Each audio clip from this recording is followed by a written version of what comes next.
السلام علیکم ورحمۃ اللہ وبرکاتہ۔ اعوذ باللہ من الشیطان الرجیم، بسم اللہ الرحمن الرحیم۔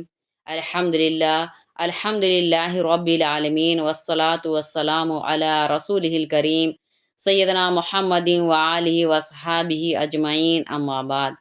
رب اشرح لی صدری ویسر لی امری واحلل عقدۃ من لسانی یفقہوا قولی ربی زدنی علما۔ دوسرا پارہ ہے سیقول اور دوسری سورہ ہے البقرہ۔ اولئک الذین اشتروا الضلالۃ بالہدی والعذاب بالمغفرۃ فما اصبرهم علی النار ذلک بأن اللہ نزل الکتاب بالحق وإن الذین اختلفوا فی الکتاب لفی شقاق بعید لیس البر ان تولوا وجوہکم قبل المشرق والمغرب ولکن البر من آمن باللہ والیوم الآخر والملائکۃ والکتاب والنبیین وآتى المال على حبه ذوي القربى واليتامى والمساكين وابن السبيل والسائلين وفي الرقاب وأقام الصلاة وآتى الزكاة والموفون بعهدهم إذا عاهدوا والصابرين في البأساء والضراء وحين البأس اولئک الذین صدقوا واولئک هم المتقون۔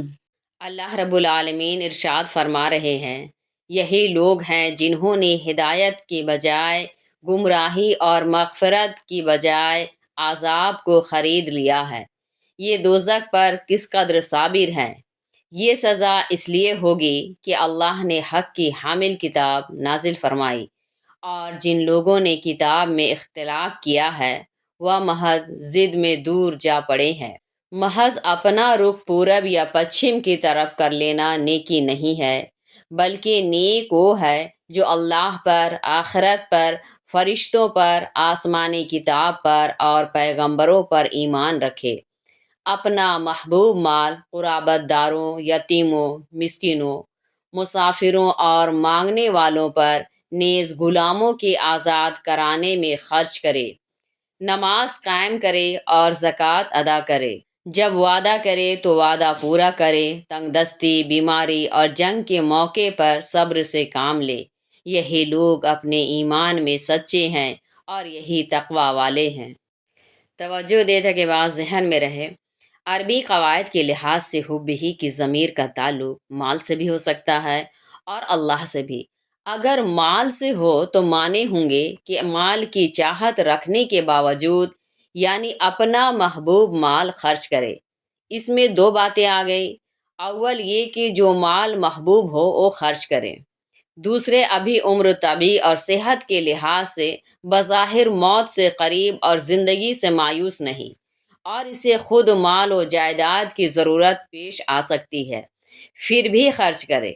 جب آدمی زندگی سے مایوس ہو جائے اور خود اس کو مال کی ضرورت نہ رہے، اس وقت جو خرچ کرے گا ثواب اس پر بھی ہوگا مگر کم، کیونکہ اب مال کی ضرورت اور رغبت کم ہو چکی ہے۔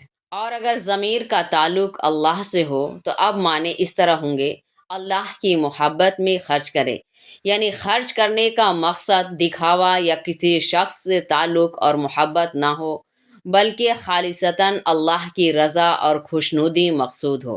آیت میں بأسائی اور ضرائی دو الفاظ آئے ہیں۔ بأسائی سے مالی تنگ دستی اور ضرائی سے جسمانی مضرت مراد ہے۔ یہ قرآن مجید کی اہم ترین اور نہایت جامع آیتوں میں ہے، جس میں ایمانیات کا بھی ذکر آ گیا، معاملات کی اصلاح بھی آ گئی، جانی و مالی عبادت کا بھی تذکرہ ہو گیا، اور اخلاق کی بھی تعلیم آ گئی۔ اہل علم نے لکھا ہے کہ اس میں 16 اصولی تعلیمات آ گئی ہیں۔ اس آیت کا مقصد یہ ہے کہ نیکی محض کچھ ظاہری افعال کے کرنے اور رسموں کے بجا لانے کا نام نہیں، جو یہودیوں کا طرز عمل تھا کہ ان کا پورا زور محض قبلہ کے مسئلہ پر تھا اور وہ اسی کو نیکی و بدی کا معیار بنائے ہوئے تھے، بلکہ اصل میں نیکی ایمان و عقیدہ، معاملات، عبادات اور اخلاق کی اصلاح کا نام ہے۔ یا ایھا الذین آمنوا کتب علیکم القصاص فی القتلى الحر بالحر والعبد بالعبد والانثى بالانثى فمن عفی له من اخیہ شیء فاتباع بالمعروف واداء الیہ بإحسان ذالک تخفیف من ربکم ورحمہ فمن اعتدی بعد ذالک فلہ عذاب علیم۔ اللہ رب العالمین فرما رہے ہیں، اے ایمان والو، تم پر مقتولوں کے بارے میں قصاص فرض کیا گیا ہے۔ آزاد نے قتل کیا ہو تو اس آزاد سے، غلام نے قتل کیا ہو تو اس غلام سے، اور عورت نے قتل کیا ہو تو اس عورت سے بدلہ لیا جائے۔ پھر جس قاتل کو اس کے بھائی کی طرف سے کچھ بھی معاف کر دیا جائے تو مناسب طریقے پر مقتول کے ورثہ کو خون بہا کا مطالبہ کرنا چاہیے، اور قاتل کو بھی بہتر طریقے پر ادا کر دینا چاہیے۔ یہ تمہارے رب کی طرف سے آسانی اور مہربانی ہے، لہٰذا جو اس کے بعد زیادتی کرے گا تو اس کے لیے دردناک عذاب ہے۔ قتل عمد یعنی جان بوجھ کر قتل میں قصاص واجب ہے۔ قصاص کے اصل معنی برابری کے ہیں، یعنی قتل کے بدلہ قتل۔ قتل عمد سے مراد یہ ہے کہ کسی شخص پر قتل کے ارادے سے دھاردار ہتھیار سے حملہ کر کے اس کو قتل کر دیا جائے۔ ایسی صورت میں جہاں اسلامی حکومت ہو وہاں مقتول کو حق ہے کہ عدالت کی وساطت سے قاتل کو قتل کر دے۔ بات کو سمجھیں، قانون کو اپنے ہاتھ میں لینے کی اجازت نہیں۔ اسلام سے پہلے بھی آسمانی کتابوں میں قتل کی یہی سزا مقرر کی گئی تھی۔ بائبل میں بھی اس کا ذکر موجود ہے۔ اگر جسم کو جزوی نقصان پہنچا یا کسی عضو کو کاٹ دیا یا چوٹ لگائی، اور یہ جسم کا ایسا حصہ ہے اور ایسا زخم ہے کہ قصاص لیتے ہوئے بھی اس حد تک قائم رہنا ممکن ہو تو اعضاء میں بھی قصاص واجب ہوگا۔ قرآن مجید میں دوسری جگہ اس کا ذکر آیا ہے۔ جن صورتوں میں قصاص کا حکم نہیں یا قصاص میں مساوات کو باقی رکھنا ممکن نہیں، وہاں بجائے قصاص کے دیت واجب ہوگی۔ آگے فرمایا جا رہا ہے، عربوں میں ایک جاہلانہ طریقہ یہ تھا کہ مقتول جس سطح کا ہوتا، قاتل کے خاندان سے اس سے اعلیٰ درجے کے آدمی کو قتل کا نشانہ بنایا جاتا، غلام کے مقابلہ آزاد کو اور عورت کے مقابلہ مرد۔ قرآن کا منشا ہے کہ یہ مناسب نہیں ہے اور اس سے بے قصور لوگوں کی جان جائے گی۔ جو قاتل ہو اسے قتل کرو، آزاد ہو یا غلام، اور مرد ہو یا عورت۔ قاتل چاہے غلام ہو، لیکن قتل کرنا آزاد کو ظلم و ناانصافی کی بات ہے۔ یہی مساوات شریعت نے مسلمان اور غیر مسلم میں بھی رکھی ہے کہ اگر کسی مسلمان نے اسلامی مملکت کے کسی غیر مسلم شہری کو قتل کر دیا تو وہ مسلمان بھی قصاص میں قتل کیا جائے گا۔ چنانچہ خود قرآن مجید میں دوسری جگہ ایک نفس انسانی کے بدلہ اس کے قاتل انسان کے قتل کا حکم دیا گیا، اور اس میں مسلمان اور غیر مسلم کا فرق نہیں کیا گیا۔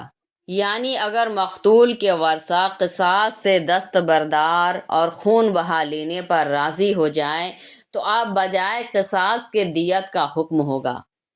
کچھ بھی معاف کر دیا جائے سے اس بات کی طرف اشارہ ہے کہ اگر مقتول کے متعدد ورثہ ہوں، اگر ورثہ قصاص پر بضد ہوں اور ایک وارث بھی دیت لینے پر رضامند ہو جائے تو اب دیت ہی واجب ہوگی، نہ کہ قصاص۔ اب مقتول کے ورثہ کو حق ہوگا کہ قاتل سے مناسب طریقے پر دیت کا مطالبہ کرے، اور قاتل کو بھی چاہیے کہ ٹال مٹول کیے بغیر دیت ادا کر دے۔ اس آیت میں قاتل کو بھائی کہہ کر اس بات کی طرف اشارہ ہے کہ گو وقت اشتعال اور غلبہ شیطان کی وجہ سے وہ قتل کا ارتکاب کر بیٹھا ہے، لیکن بہرحال وہ تمہارا دینی بھائی ہے، اس لیے درگزر سے کام لو۔ یہ گویا مقتول کے ورثہ سے قاتل کے لیے رحم کی اپیل ہے۔ یعنی اس قانون قصاص کے آنے کے باوجود اس کی خلاف ورزی کرے، جیسے قاتل کوئی اور ہو، قتل کسی اور کو کر دے، یا مقتول کو معاف کر دینے کے باوجود پھر اسے قتل کر دے وغیرہ۔ وَلَكُمْ فِي الْقِصَاصِ حَيَاةٌ يَا أُولِي الْأَلْبَابِ لَعَلَّكُمْ تَتَّقُونَ كُتِبَ عَلَيْكُمْ إِذَا حَضَرَ أَحَدَكُمُ الْمَوْتُ إِن تَرَكَ خَيْرًا الْوَصِيَّةُ لِلْوَالِدَيْنِ وَالْأَقْرَبِينَ بِالْمَعْرُوفِ حَقًّا عَلَى الْمُتَّقِينَ۔ اللہ رب العالمین ارشاد فرما رہے ہیں، اور اے اصحاب دانش، قصاص میں در حقیقت تمہارے لیے زندگی ہے، تاکہ تم دنیا میں قتل اور آخرت میں عذاب سے بچ سکو۔ جب تم میں سے کسی پر موت کا وقت قریب آ جائے اور جو کچھ مال چھوڑ رہا ہو تو تم پر والدین اور رشتہ داروں کے لیے مناسب طریقے پر وصیت کرنا فرض ہے۔ یہ تقوی والوں پر لازم ہے۔ توجہ دے تاکہ بات ذہن میں رہے۔ بظاہر ایسا لگتا ہے کہ قصاص ایک قتل کے بعد دوسرا قتل ہے، لیکن غور کیا جائے تو اپنے نتائج اور اثرات کے اعتبار سے اس میں زندگی کا تحفظ ہے۔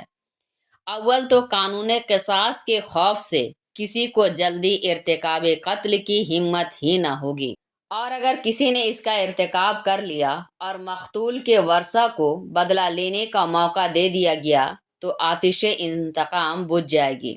ممکن ہے معاف ہی کر دے اور قصاص لے بھی لے تو اب یکے بعد دیگر انتقام لینے کا سلسلہ قائم نہ ہوگا اور بے قصوروں کی جان نہ جائے گی، معاملہ یہیں رفع دفع ہو جائے گا۔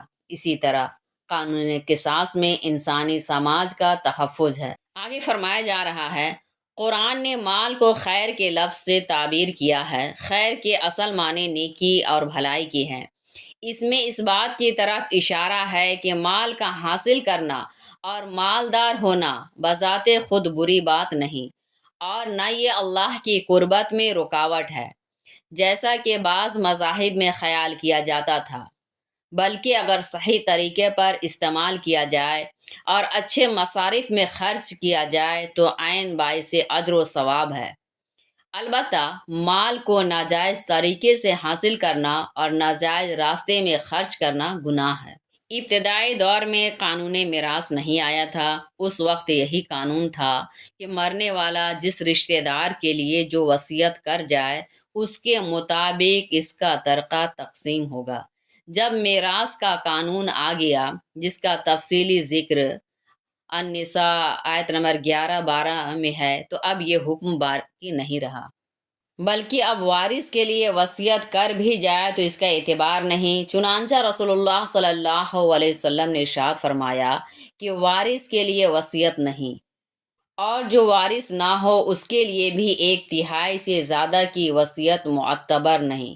یہ تحدید بھی حدیث میں منقول ہے۔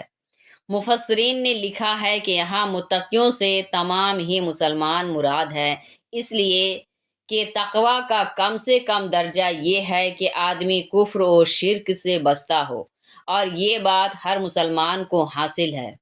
فَمَن بَدَّلَهُ بَعْدَمَا سَمِعَهُ فَإِنَّمَا إِثْمُهُ عَلَى الَّذِينَ يُبَدِّلُونَهُ إِنَّ اللَّهَ سَمِيعٌ عَلِيمٌ۔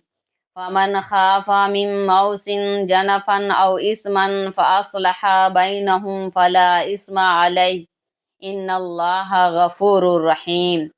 يَا أَيُّهَا الَّذِينَ آمَنُوا كُتِبَ عَلَيْكُمُ الصِّيَامُ كَمَا كُتِبَ عَلَى الَّذِينَ مِن قَبْلِكُمْ لَعَلَّكُمْ تَتَّقُونَ۔ اللہ رب العالمین فرما رہے ہیں، پھر کوئی شخص وصیت سننے کے بعد اس کو بدل ڈالے تو بدلنے والے کو اس کا گناہ ہوگا، بے شک اللہ خوب سننے والے اور جاننے والے ہیں۔ البتہ جس شخص کو وصیت کرنے والے سے غلطی یا گناہ کا اندیشہ ہو اور وہ ان کے درمیان صلح کرا دے تو اس پر کوئی گناہ نہیں، بے شک اللہ بڑے بخشنے والے نہایت مہربان ہے۔ اے ایمان والو، جیسے تم سے پہلی امتوں پر روزے فرض کیے گئے تھے، تم پر بھی روزے فرض کیے گئے ہیں، تاکہ تمہارے اندر تقوی پیدا ہو جائے۔ یعنی مرنے والے نے جو وصیت کی ہے خدا نے اسے سن رکھا ہے، اور وصیت کے گواہ وصیت میں جو الٹ پھیر کر رہے ہیں خدا اس سے بھی واقف ہے۔ وصیت میں بھی عدل چاہیے، ایسا نہ ہو کہ کسی رشتہ دار کی طرف جھک جائے اور کسی سے کھینچ جائے۔ اگر کسی سے اس کا اندیشہ ہو اور اس کو انصاف کی صلاح دے کر عدل پر قائم رکھا جائے تو یہ بہتر کام ہے، اس کا شمار وصیت تبدیل کرنے میں نہیں ہے۔ مفسرین نے جنفن سے نادانستہ غلطی اور اسما سے جان بوجھ کر غلطی مراد لی ہے۔ آگے فرمایا جا رہا ہے، روزہ اسلام سے پہلے بھی بعض امتوں پر فرض رہا ہے، اور یہودیوں کا روزہ تو مشہور ہی ہے۔ اسلام میں روزہ مرحلہ وار فرض ہوا۔ پہلے صرف یوم عاشورہ کا روزہ فرض تھا، بعد کو پورے ماہ رمضان المبارک کے روزے فرض ہوئے تو یوم عاشورہ کے روزے کی فرضیت باقی نہ رہی۔ اس آیت میں رمضان المبارک کے روزوں کا ذکر ہے جو ہجرت کے دوسرے سال فرض کیا گیا۔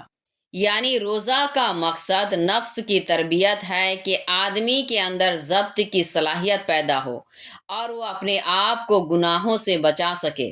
ایاما معدودات فمن کان منکم مریضا او علی سفر فعدۃ من ایام اخر وعلی الذین یطیقونہ فدیۃ طعام مسکین فمن تطوع خیرا فہو خیر لہ وَأَن تَصُومُوا خَيْرٌ لَكُمْ إِن كُنتُمْ تَعْمَلُونَ۔ اللہ رب العالمین فرما رہے ہیں، گنتی کے چند دنوں ہی روزے فرض ہیں، پھر تم میں سے جو بیمار ہو یا سفر پر ہو تو دوسرے دنوں میں اتنے ہی دن روزے رکھ لے، اور جو لوگ بمشقت ہی روزے رکھ سکتے ہو ان پر فدیہ ایک محتاج کا کھانا ہے۔ پھر جو اپنی خوشی سے مزید نیکی کرے تو یہ اس کے لیے ہی بہتر ہے، اور اگر تم سمجھ رکھتے ہو تو تمہارے حق میں بہتر یہی ہے کہ روزے رکھ لو۔ توجہ دے تاکہ بات ذہن میں رہے، یعنی روزہ کے دن مقرر ہیں 1 ماہ۔ آپ صلی اللہ علیہ وسلم نے انگلیوں کے اشارے سے بھی فرمایا 29 یا 30 دن۔ اس میں روزہ کی ترغیب بھی ہے کہ محض چند دنوں کا تو روزہ ہے، اس لیے پست ہمت نہیں ہونا چاہیے۔ آگے فرمایا جا رہا ہے، بیماری اور سفر ایسا عذر ہے جس کی وجہ سے وقتی طور پر روزہ چھوڑنے کی اجازت ہے۔ بیماری سے ایسی بیماری مراد ہے کہ جس میں روزہ سے نقصان کا اندیشہ ہو، یعنی اگر روزہ رکھے تو بیماری بڑھ جائے گی یا طول پکڑ لے گی، یا مریض کے اندر بھوک کو برداشت کرنے کی صلاحیت نہ ہو، جس کا فیصلہ ماہر معتبر معالج کے مشورے سے اور خود مومن کے ضمیر کی آواز پر ہوگا۔ کوئی ایک ہی حد ہر مریض کے لیے متعین و مقرر نہیں، کیونکہ قوہ عمر و موسم اور ہمت و حوصلہ کے فرق کے اعتبار سے ہر انسان کے اندر قوت برداشت مختلف ہوتی ہے۔ سفر سے مراد سفر شرعی ہے جس کی مسافت کم سے کم 48 میل ہو، اس سے کم کے سفر میں روزہ چھوڑ دینا جائز نہیں۔ رسول اللہ صلی اللہ علیہ وسلم اور صحابہ رضی اللہ عنہ سے جن اسفار میں روزہ چھوٹنا ثابت ہے وہ طویل اسفار ہی ہے، چند میل کے سفر پر روزہ توڑ دینا ثابت نہیں۔ ائمہ مجتہدین اور سلف صالحین قریب قریب اس پر متفق ہیں۔ یہ بھی ذہن میں رہے کہ حالت سفر میں ہی قرآن نے روزہ توڑنے کی اجازت دی ہے، اس لیے اگر کسی کی صبح گھر پر ہو تو روزہ توڑ کر سفر شروع کرنا جائز نہیں، کیونکہ یہ سفر سے پہلے ہی روزہ توڑنا ہوا۔ اگر روزہ رکھ کر سفر شروع کرے اور سفر شروع کرنے کے بعد روزہ رکھنے میں ناقابل برداشت مشقت نہ ہو تو اس کو روزہ کو پورا کرنا چاہیے، کیونکہ اللہ رب العالمین نے اچھے کام کو شروع کرنے کے بعد توڑنے سے منع فرمایا ہے۔ یعنی وقتی بیماری اور سفر کی وجہ سے جو روزے فوت ہو جائیں ان کی قضا واجب ہوگی۔ طاقت کے معنی مشقت کے ساتھ کسی چیز پر قادر ہونے کے ہیں، اس لیے معنی یہ ہوئے جو لوگ بمشقت ہی روزہ رکھ سکتے ہوں وہ فدیہ ادا کر سکتے ہیں۔ حضرت عبداللہ بن عباس رضی اللہ کی روایت کے مطابق اس سے بوڑھے اور بوڑھیاں مراد ہیں۔ یعنی ان کے لیے روزہ کے بدلہ فدیہ ادا کر دینے کی اجازت ہے۔ اس طرح جو لوگ مستقل بیمار ہو اور مرض کے باعث روزہ رکھنے سے قاصر ہوں، ان کے لیے بھی روزوں کے بدلہ فدیہ ادا کر لینا درست ہے۔ اس تفسیر کے مطابق اس آیت کو منسوخ نہیں ماننا پڑے گا، تاہم اکثر اہل علم نے اس آیت سے مراد یہ لیا ہے کہ جو لوگ روزہ کی طاقت رکھتے ہوں ان پر فدیہ ہے۔ ایسی صورت میں یہ حکم منسوخ ہے۔ ابتداً چونکہ لوگ روزہ رکھنے کے عادی نہیں تھے، اس لیے سہولت دی گئی تھی کہ روزہ رکھیں یا فدیہ ادا کر دیں۔ بعد کو روزہ ہی لازم کر دیا گیا، صرف معذوروں کے حق میں فدیہ کا حکم باقی رہ گیا۔ فدیہ یہ ہے کہ ایک مسکین کو دوپہر اور رات کا کھانا آسودگی کے ساتھ کھلا دیا جائے۔ رمضان المبارک ہو تو افطار کے بعد کا اور سحری کا کھانا کھلا دینا کافی ہے۔ اگر کھانا کھلانے کے بجائے غلہ دینا چاہیے تو ایک روزہ کے بدلے ایک مسکین کو نصف سا گیہوں، جدید اوزان کے مطابق 1 کلو 691 گرام دے دے، یا متوسط قسم کا کھلے بازار میں دستیاب گیہوں کی قیمت ادا کر دے۔ لیکن آج کل چونکہ اتنی گیہوں کی قیمت سے 2 وقت کا کھانا پورا ہونا دشوار ہے، اس لیے احتیاطاً 2 وقت کے کھانے کے بقدر پیسے ادا کر دینا چاہیے۔ یعنی جہاں تک ممکن ہو روزہ رکھ لینا بہتر ہے، اس لیے سفر کی حالت میں اگر روزہ رکھنے کی وجہ سے شدید مشقت نہ ہو تو روزہ رکھ لینا افضل ہے۔ شہر رمضان الذی انزل فیہ القرآن ھدی للناس وبینات من الھدی والفرقان فمن شہد منکم الشہر فلیصمہ ومن کان مریضا او علی سفر فعدۃ من ایام اخر یرید اللہ بکم الیسر ولا یرید بکم العسر وَلِتُكْمِلُوا الْعِدَّةَ وَلِتُكَبِّرُوا اللَّهَ عَلَى مَا هَدَاكُمْ وَلَعَلَّكُمْ تَشْكُرُونَ۔ اللہ رب العالمین فرما رہے ہیں، ماہ رمضان ہی ہے جس میں قرآن نازل کیا گیا، جو لوگوں کے لیے ذریعہ ہدایت کی واضح دلیلوں پر مشتمل اور حق و باطل میں فرق کرنے والا ہے۔ پس تم میں سے جو رمضان کا مہینہ پائے وہ اس ماہ کا روزہ ضرور ہی رکھے، اور جو مریض یا مسافر ہو وہ دوسرے دنوں میں اتنے ہی دنوں روزہ رکھے۔ اللہ تمہارے ساتھ آسانی چاہتے ہیں نہ کہ دشواری، اور چاہتے ہیں کہ روزہ کی مقررہ تعداد پوری کر لو۔ نیز اللہ نے تم کو ہدایت عطا فرمائی ہے، اس پر اللہ کی بڑائی بیان کرو اور اس کا شکر ادا کرو۔ تاکہ بات ذہن میں رہے، فرقان وہ چیز ہے جو حق و باطل کے درمیان اچھی طرح فرق کر دے۔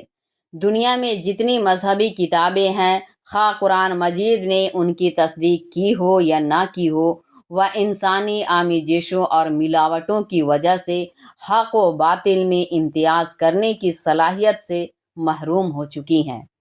یہ صرف قرآن ہے کہ خود اللہ رب العالمین اس کے محافظ ہیں، اور وہ قیامت تک کھرے کھوٹے اور حق و باطل میں فرق کرنے کی صلاحیت کا حامل رہے گا۔ یعنی جو روزے چھوٹ گئے ہوں ان کی قضا کر لو۔ اللہ رب العالمین ہم سب کو عمل کرنے کی توفیق عطا فرمائے، آمین۔ السلام علیکم ورحمۃ اللہ وبرکاتہ۔